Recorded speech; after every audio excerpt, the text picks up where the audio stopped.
Olá, tudo bem com você? Eu espero que sim. Estamos começando mais um Conecta Terceiro Setor, um local e um momento de muita aprendizagem para que a gente possa compartilhar informação e contribuir para o desenvolvimento institucional das organizações da sociedade civil, o nosso querido terceiro setor. Os nossos convidados compartilham generosamente aqui o conhecimento que eles têm, as práticas, as boas experiências, para que tanto você quanto eu aprendamos muito com eles. É o que eu sempre falo, aqui é um lugar onde a gente ensina educando e educa informando. Vamos então conhecer o nosso convidado de hoje? Guilherme, obrigada por estar aqui com a gente nesse momento especial. Obrigado, Débora. Obrigado a vocês pelo convite. Bom, primeiro pedido que eu sempre faço para os nossos convidados é que, por favor, se apresente para a nossa audiência. Claro. Meu nome é Guilherme Sortegaray. Eu tenho uma carreira já de 18 anos trabalhando no ambiente das grandes corporações. Eu trabalhei com consultoria de empresas, depois eu fui para uma grande empresa, voltei para a área de consultoria e aproximadamente 3 anos eu decidi seguir trabalhando com empresas, mas buscando conectar as empresas com a pauta de sustentabilidade. Optei por fazer isso pelo terceiro setor, então eu saí do universo das empresas, fui para o terceiro setor, né, para uma fundação, mas meu papel dentro dessa fundação é justamente conectar as grandes corporações com os projetos e os desafios que a fundação propõe para o meio empresarial. E como que isso funciona na prática no seu dia a dia? Meu dia a dia, pois a fundação ela tem uma abordagem, a Fundação Ellen MacArthur, para a qual eu trabalho, né? Sim. Ela trabalha pela economia circular desde o seu surgimento. Então ela criou-se em 2010 por uma inspiração da nossa fundadora. E desde o início ela trabalha única e exclusivamente para promover uma transição para a economia circular, e ela faz isso mobilizando os atores chaves do sistema, que inclui as empresas e os governos, né? E no universo das empresas, a gente costuma engajar as empresas em grandes desafios sistêmicos, né? Ora orientados à moda, alimentos, plásticos. Então, a gente propõe desafios e o meu papel é convencer as grandes corporações a assumirem esses compromissos, a participarem dessas jornadas e, com isso, nos ajudar como sociedade a transitar para uma economia circular. Bom, para quem não conhece, o que é economia circular? Te conto. Antes de falar de economia circular, é importante falar da economia linear. A economia linear, ele é o sistema no qual a gente vive hoje, né? É um sistema que ele está baseado na extração de recursos, na produção de bens, que muitas vezes se utiliza por muito pouco tempo e logo se descartam.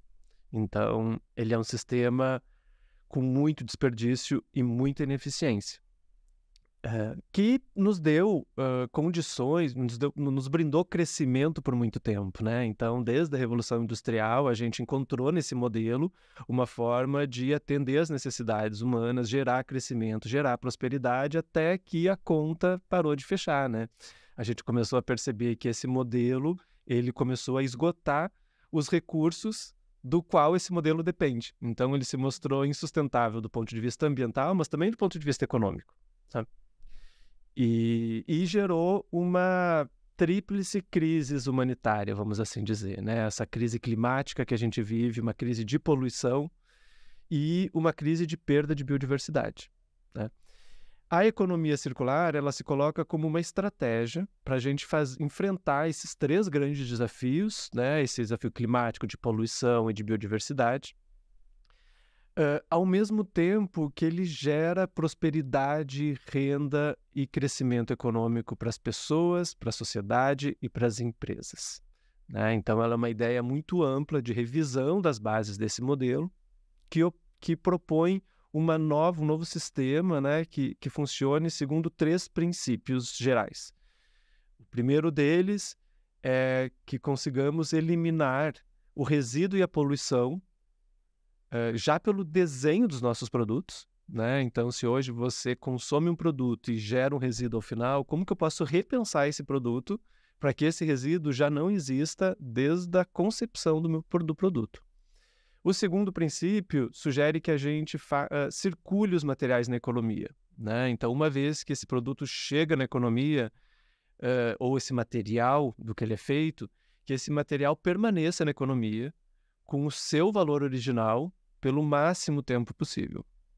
E o terceiro princípio, ele propõe que, sobretudo aqueles produtos que eles estão de origem biológicas, que a gente faça eles de um modo que regenere a natureza.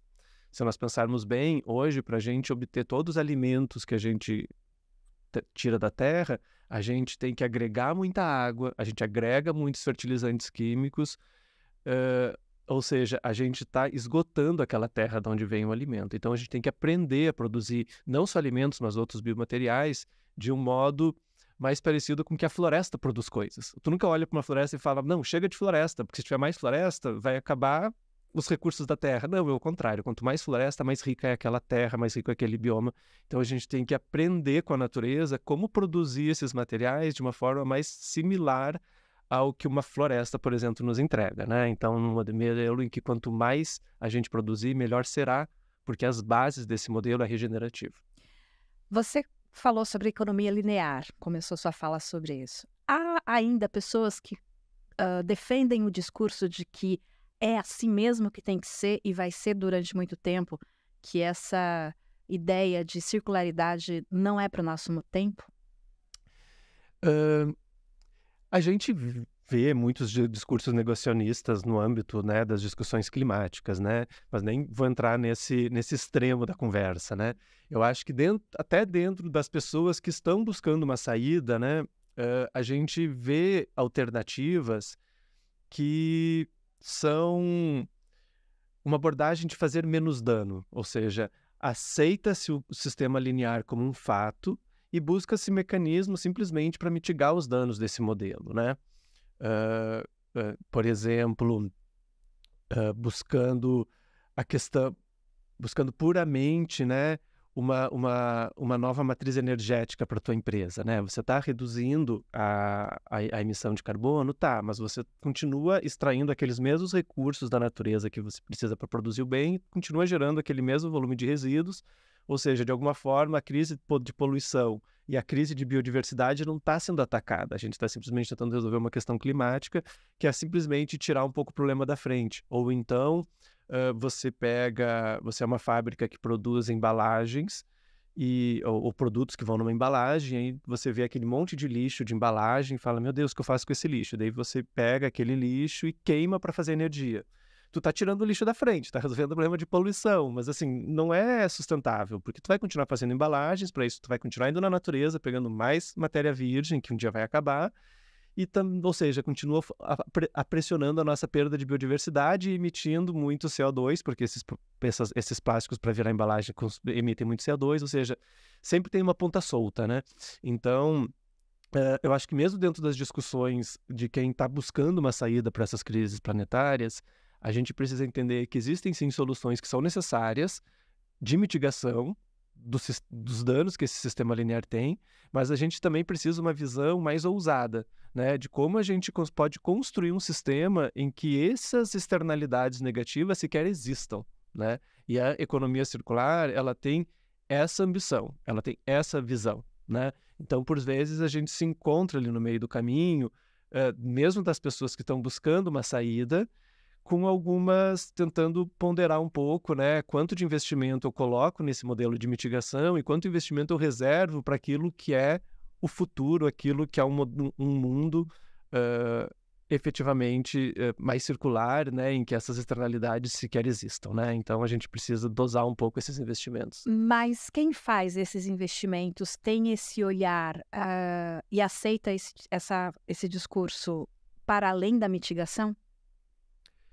Sim, a gente está repleto de exemplos, né, de empresas que já estão se posicionando e cada vez está mais claro para as empresas que a economia circular ela é uma estratégia também boa para os negócios.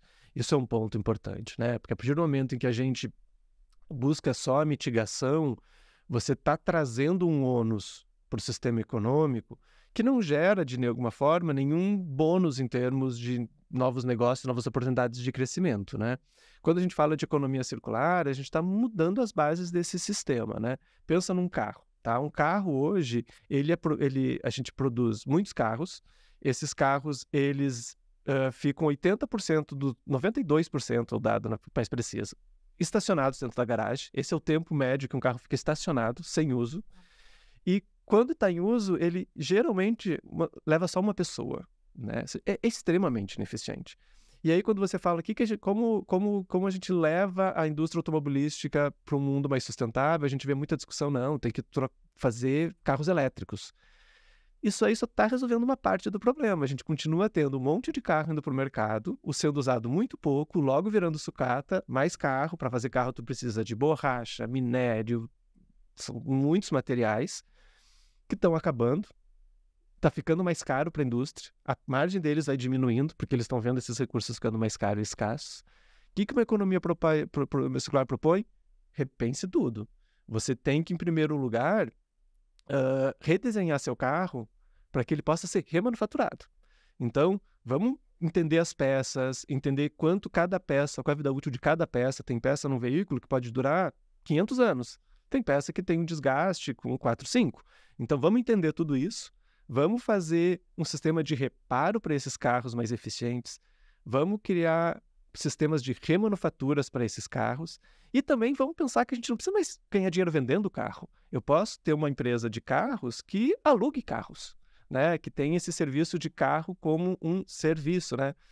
A exemplo das bicicletas na cidade. Hoje ninguém mais pensa em comprar uma bicicleta, né? Hoje tu tem um monte de disponibilidade de bicicleta. Essas bicicletas compartilhadas, elas são usadas muito mais do que uma bicicleta que tu comprava antigamente, ficava na tua casa e não usava nunca. E duram muito mais, porque a pessoa que pensa num modelo de negócio de compartilhamento já desenha uma bicicleta que é mais reparável, que tem uma vida útil, que ela é mais durável, faz manutenções preditivas. Então, uma bicicleta que antes durava 3 anos, porque a lógica era precisa estragar para vender outra, agora é feita para durar 30 anos, porque ela aumenta a receita do empresário que presta esse serviço. Então, a economia circular, ela não está só trazendo um ônus para a indústria, no caso do exemplo que eu trouxe automobilística, de fazer um investimento e trocar a frota, ela está trazendo um monte de oportunidade econômica, porque eles podem sim criar, rever o seu modelo de negócio para também ganhar dinheiro com esses reparos. Agora, se os carros são feitos para durar mais e serem reparados, eles podem fazer o serviço de reparo. Se os carros são feitos para serem remanufaturados, essas peças podem voltar e gerar mais fidelidade para o seu cliente, gerar mais economia nas matérias-primas que eles consomem, dar mais resiliência para essa empresa, que não depende mais daquelas matérias virgens que vão se escassar, e também traz novas fontes de receita, como esses modelos de negócios circulares, como aluguel né, como bens como serviço, não bens como propriedade mais. Né? Entendi. Mas aí você deu exemplos de grandes empresas, né? O que o pequeno e o médio empresário teria nesse momento que pensar sobre a economia circular? Bom, coloco em dois lugares, assim, né? Primeiro que a economia circular, ela é, antes de tudo, uma pauta de inovação, né? Então, a gente está vendo uma proposta, uma visão de uma nova economia que precisa de inovação em produto, novos modelos de negócio, novos modos de produzir alimentos, de entregar alimentos, de pensar cadeias de valor. Então, requer muita inovação. A inovação, ela é muito mais ágil nos pequenos negócios. Então, os pequenos negócios, eles têm muito mais facilidade, e a gente vê isso no nosso dia a dia. Quando a gente faz uma grande mobilização da indústria, a gente vê a grande indústria querendo embarcar, mas com aquela dificuldade de movimentar aquela empresa que é muito grande, muito pesada, é muito demorada, e os pequenos entregando um monte de coisa. Quando chega na hora de escalar os modelos, aí a gente vê que a indústria, combinado com os ambientes de inovador, entrega um resultado maior, né, com essa colaboração. Mas a gente tem muitos exemplos, né? A gente, por exemplo, vou trazer 2 exemplos interessantes que falam de uma coisa muito parecida, que é como que a gente aumenta o reuso de embalagens de produtos de limpeza, né? E aí tem uma pequena empresa, que é uma startup, que ela inovou o produto. O que ela fez? Ela, poxa, eu preciso de uma embalagem porque o produto é líquido, mas se o produto for sólido, né? Então, o que eles fizeram? Eles transformaram o detergente, esse de cozinha que a gente usa, numa pastilha que dissolve em água. Então, tu vai na loja, tu compra pastilhas, tu põe numa embalagem que tu já tem pronta em casa, mistura com água e tu tem teu detergente pronto. Então, eles implementaram um modelo de reuso de embalagens a partir de uma inovação do produto.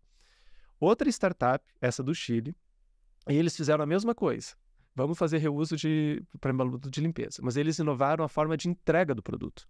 Eles criaram grandes máquinas de refil, colocaram em centros comerciais, fizeram uma parceria com a Unilever, e aí entra um pouco o inovador em parceria com uma grande empresa, que eles passaram a vender os produtos da Unilever, né, que são ali o sabão de roupa líquido e o amaciante líquido, nessas máquinas de dispenser, onde você chega e consome só o que quer.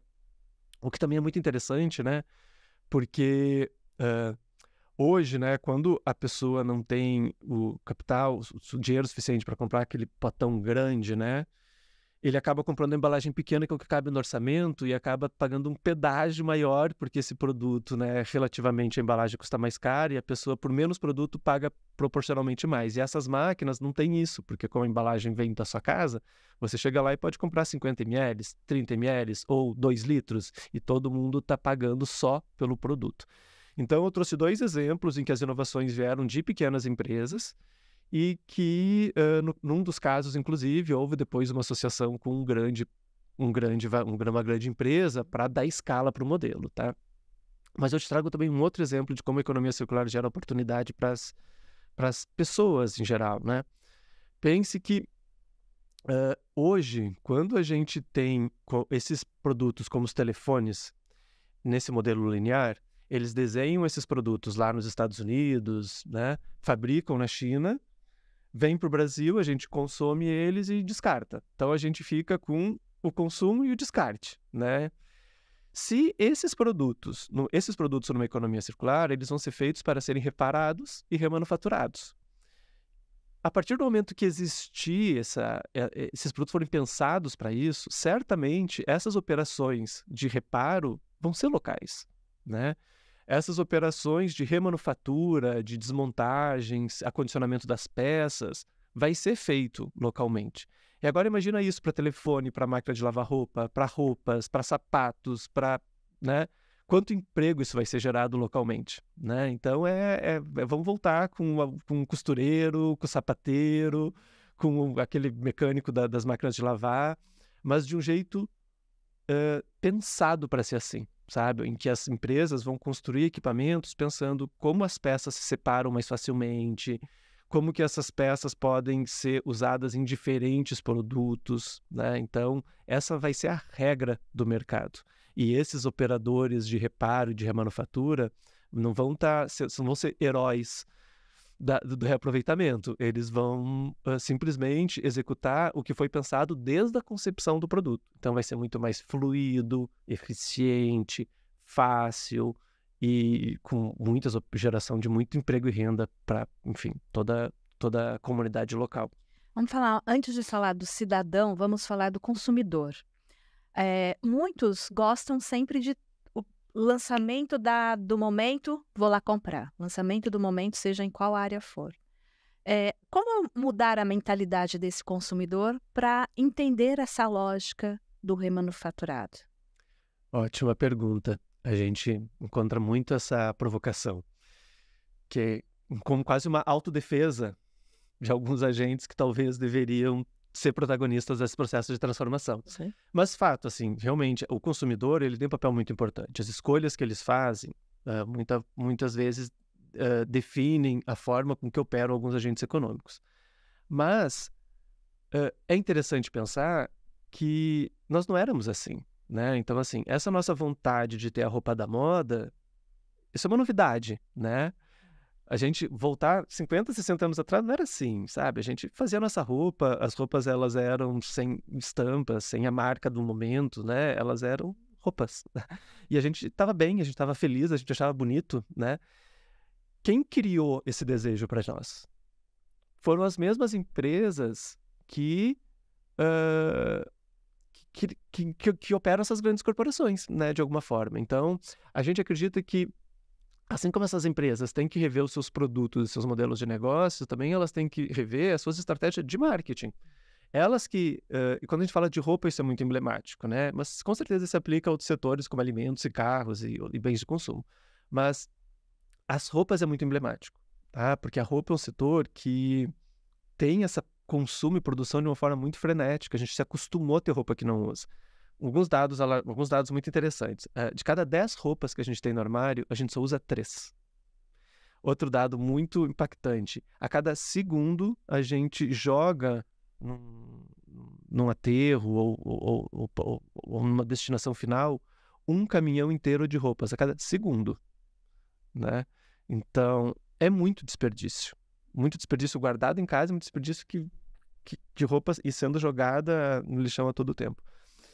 Então, essa nosso desejo de ter roupa, essa nossa experiência de ir lá e comprar uma roupa nova e se sentir pleno, feliz e bonito, quem inventou foi a própria indústria que inventou esse modelo de fast fashion, que é o termo da moda para usar essa forma de consumo.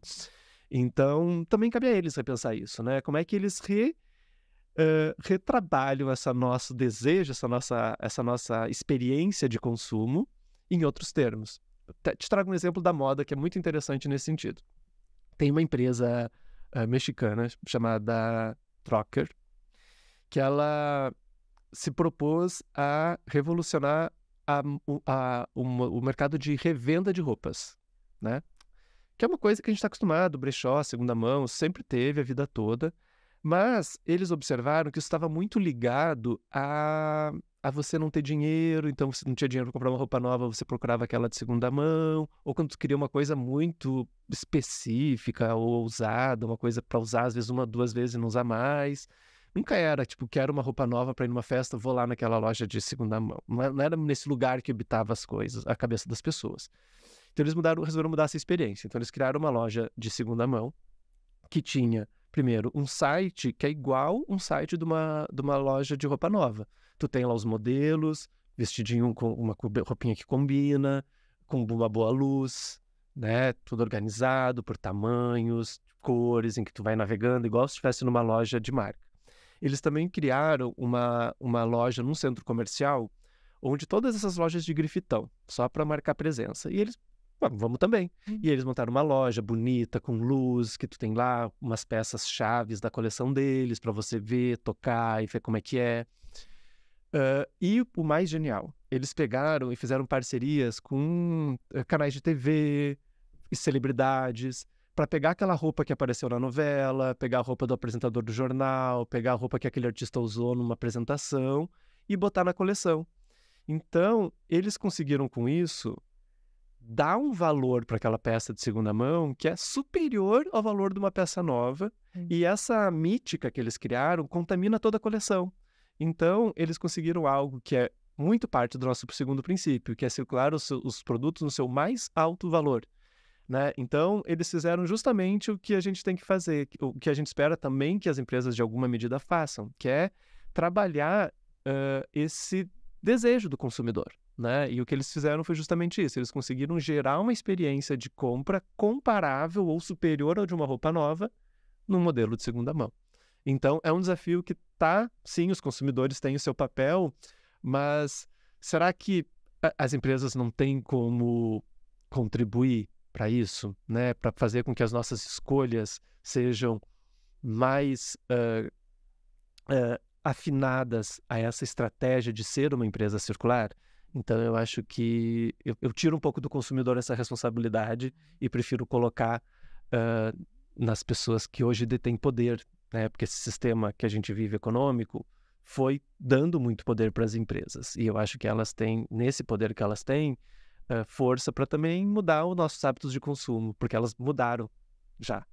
E sem perder dinheiro. Sem perder dinheiro, Sem exatamente. perder dinheiro. Você falou de...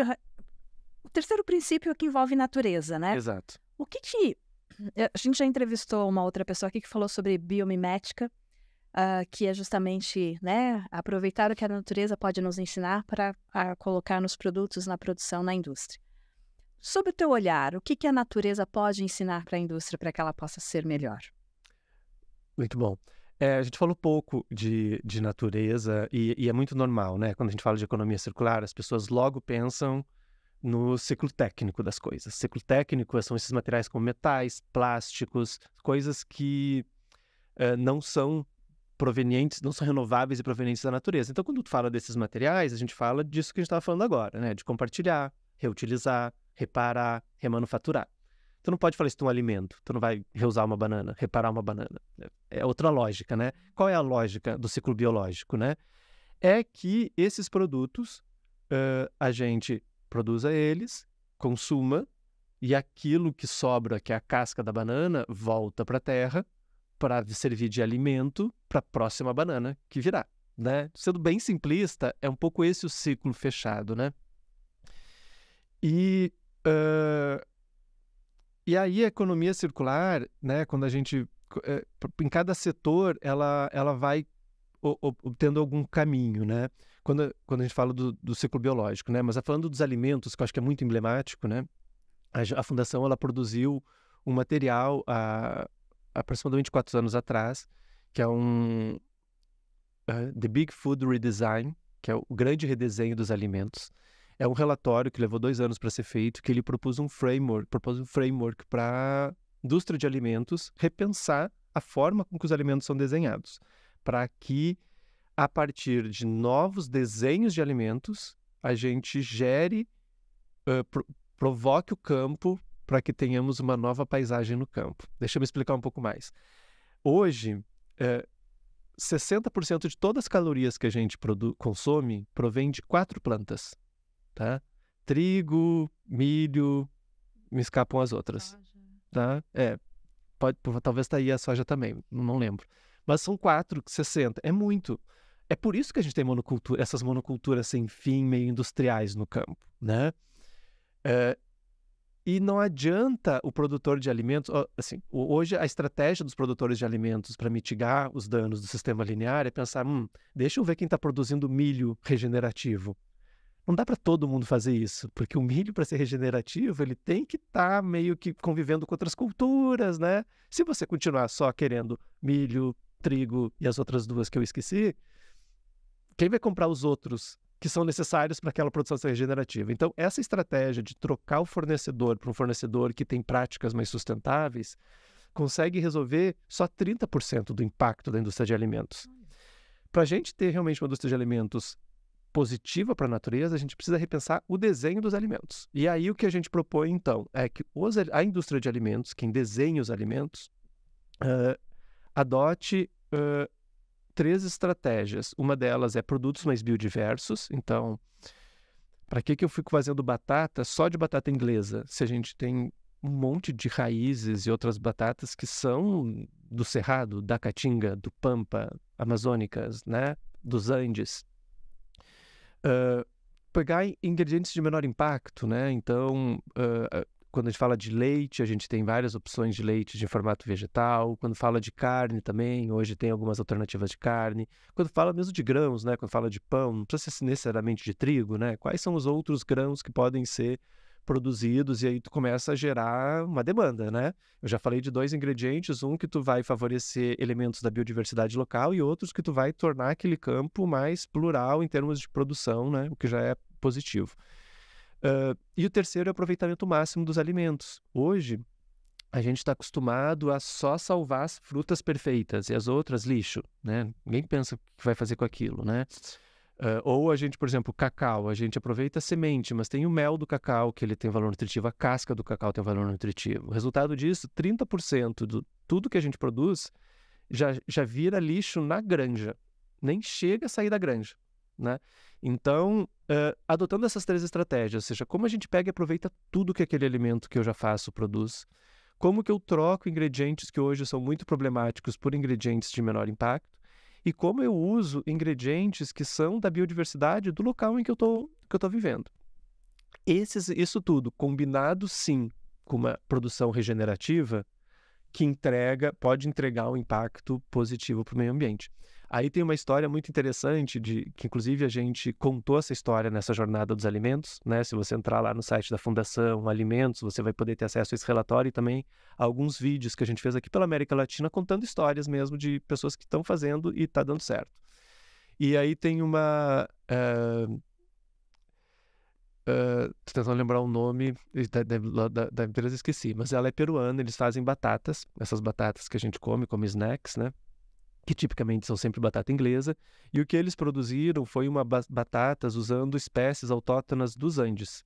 O que antigamente esses produtores faziam? Eles arrancavam essas batatas, que eles consideravam pragas, e plantavam pasto para os bichinhos lá que eles mantinham na propriedade. Até que surgiu esse empresário que decidiu, não, vamos produzir essas batatas, né? Vamos fatiar, fritar e vender como snacks ao invés de batata inglesa. Então, automaticamente, essas batatas que são dali, daquele território, deixaram de ser arrancadas como se fossem uma erva daninha, e produziram e geraram uma produção, uma receita para aquele produtor que passou a conservar o seu ecossistema natural, porque aquelas batatas eram naturais dali, batatas que convivem melhor com as espécies, outras que estão ali com os bichinhos, insetos que estavam naquele território, consomem menos águas, não demandam aditivos químicos porque elas são dali, né? Então, tu gera um ciclo, né, em que aquela batata fabricada lá por aquela indústria tem um impacto de combater a perda de biodiversidade e gerar um ambiente para a paisagem mais positiva naquele ecossistema em que está. Existem vários outros exemplos.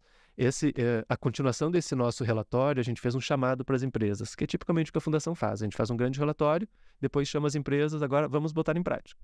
E aí a gente fez um chamado para as empresas de alimentos desenvolverem esses alimentos do futuro. E a gente está no meio dessa jornada. A gente fez esse chamado ano passado, empresas participaram. A gente tem 25 empresas do Brasil participando, que hoje estão desenvolvendo esses produtos. E o Carrefour Brasil é o nosso parceiro nessa iniciativa, então vocês todos, ao final do ano que vem, vão poder ir lá, a partir de fevereiro, vão encontrar no Carrefour Brasil esses produtos, né, positivos para a natureza já nas estantes do mercado, porque eles vão ser verdade. Mas foi muito interessante que nesse chamado a gente fez esse framework e apareceram alguns produtos que usam de alguns recursos da floresta amazônica. E aí a gente percebeu, e algo que nem foi um framework que nem foi desenhado para isso, né? Mas como a gente percebe o impacto positivo desses produtos no sentido de gerar uma alternativa econômica para comunidades que vivem hoje sob pressão do desmatamento, né? Então hoje a alternativa econômica que eles têm é mineração ilegal, desmatamento, gado e soja que consolida a devastação da floresta. Hoje eles começam a conviver com uma alternativa econômica para manter a floresta em pé, através de produção de castanha, açaí, enfim, eu falei dos produtos mais óbvios, mas existem hoje muitos ingredientes que a floresta hoje pode oferecer nesses modelos agroflorestais, né?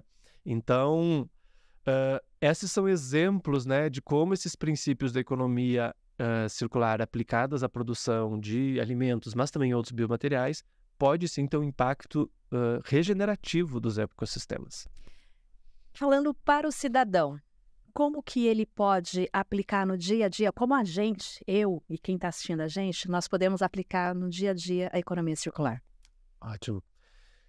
Escolhas conscientes, né? Pense sempre nos 3 princípios da economia circular, né? Tipo, eliminar resíduos dos produtos, né? Eu tenho isso muito internalizado. Quando vou no mercado, eu gosto de escolher pela embalagem, não pela propaganda, mas assim, poxa, precisa toda essa embalagem? Tem que ter esse pacote dentro desse pacote, dentro desse pacote? Isso geralmente não é... Quanto menos lixo para casa eu levar, vai ser a minha primeira opção de compra, né? Não fala de circulação também, né? A gente aprender a reparar as coisas, a comprar um bem que é mais durável, a dar a destinação correta das coisas que a gente tem em casa e que tem valor e que podem circular, né? Claro que eu estou falando um pouco de reciclagem, mas para muitas outras coisas, né? Hoje tu tem alternativas para destinar outros bens que tu tem na sua casa, né? Quando você compra um novo, né? Hoje já tem empresas que já estão recolhendo os equipamentos de linha branca para fazer remanufatura, né? Então tem um pouco mais atenção nessas escolhas que a gente faz também, tendo em vista essas possibilidades de que as empresas estão dando de remanufatura e reparo e reuso dos produtos ao longo da vida. E também quando a gente fala de alimentos, né, e outros biomateriais, tem um pouco de atenção com da onde vem esse ingrediente, do que está feito esse produto, né? Quando a gente fala de roupa, uma coisa que é muito problemática é essa mistura de materiais técnicos como o poliéster e algodão, que é um biomaterial, né? Então, a partir do momento que tu faz isso, essa roupa ela já não consegue ser reaproveitada. Se ela é 100% técnico poliéster, tem hoje tecnologias de reaproveitamento. Se você é de algodão, tu tem tecnologia de defibrилizar e tornar aquilo um algodão de novo, uma roupa de novo, né? Agora, se você mistura, não, né? E isso vale para outros materiais, né? Hoje a gente sabe, por exemplo, que a garrafa PET, a transparente, hoje ela tem muito mais valor do que aquela garrafa PET que não é transparente, né? Então, a partir do momento que tu vai entendendo, né, como que esse produto foi pensado para ser reutilizado, você começa a ter mais um critério interessante de escolha dos seus produtos que não perpassa só por aquela ilusão de marketing, né? Guilherme, você nos deu várias ideias e vários cases junto à indústria, junto ao trabalho com o cidadão também. Como é estar neste lugar sendo terceiro setor? Vou contar uma história, vou contar um pouco de onde veio a fundação, e aí dá para entender um pouco o ímpeto da fundação. A nossa fundadora, Ellen MacArthur, ela era uma esportista britânica, é uma esportista, ela tem minha idade, 45, 50 anos, e ela, aos 16 anos, se emancipou dos pais para poder dar a volta ao mundo sozinha num veleiro, e naquela época, foi a pessoa mais jovem a fazer isso. Aos 23 anos, ela repetiu a façanha, mas aí com o objetivo de dar a volta mais rápida ao mundo sozinha num veleiro, e fez. No meio de uma dessas viagens dela, ela se viu ali numa situação de ter que regular o consumo do diesel, da comida, da água, porque ela e o barco dela eram o mundo dela, e ela se deu conta da finitude, né, de como é importante você gerir bem os recursos que você tem. Quando ela desembarcou na Inglaterra, ela seguiu com essa ideia na cabeça e começou a transpor aquela experiência dela no barco para a nossa aventura humana na Terra, né? De que a gente está consumindo os nossos recursos finitos como se não houvesse amanhã, mas tudo vai acabar. Vai acabar o cobre, vai acabar o ferro, vai acabar o petróleo, vai acabar, tudo vai acabando, e a gente, né, está criando uma arapuca para nós mesmos. E aí, ela, dentro dessa reflexão, ela começou a pesquisar quais seriam uma saída para isso, né? E ela se deparou por várias teorias que, de alguma forma, dialogavam com o que hoje se entende por economia circular, né? O Cradle to Cradle, que era uma metodologia aplicada a produto, mas também a permacultura, a agrofloresta, que é esse pensamento aplicado à produção agrícola. O que a Fundação fez, liderado pela época na Ellen, foi criar uma tese que juntasse todas essas teorias que já existiam há algum tempo e que fosse aplicado de forma transversal em toda a economia, né? Então, eles criaram uma tese mais universalista, né, de como a economia poderia direcionar todos os aspectos da vida econômica. E desde então, a Fundação ela vem propondo metas muito ambiciosas para esses atores econômicos, né? Então, desafios muito ousados e muito ambiciosos está no DNA da Fundação desde a sua origem, porque é assim que funciona a nossa fundadora, né, que liderou essa criação da Fundação, né? Então a gente adora desafios e quanto mais difícil for, melhor para a gente. E a nossa tese de mudança é justamente colaborar com esses grandes com essas grandes organizações chaves da sociedade, que são os governos e as grandes corporações, né? A gente valoriza e acha barato essas outras organizações que trabalham com outros aspectos da sociedade, com os trabalhadores rurais, com as pequenas empresas, com as escolas, com educação, né? A nossa tese de mudança é, não, vamos focar os nossos esforços nessas grandes corporações e nos governos, porque a gente acha que eles podem ajudar a catalisar essa mudança, né?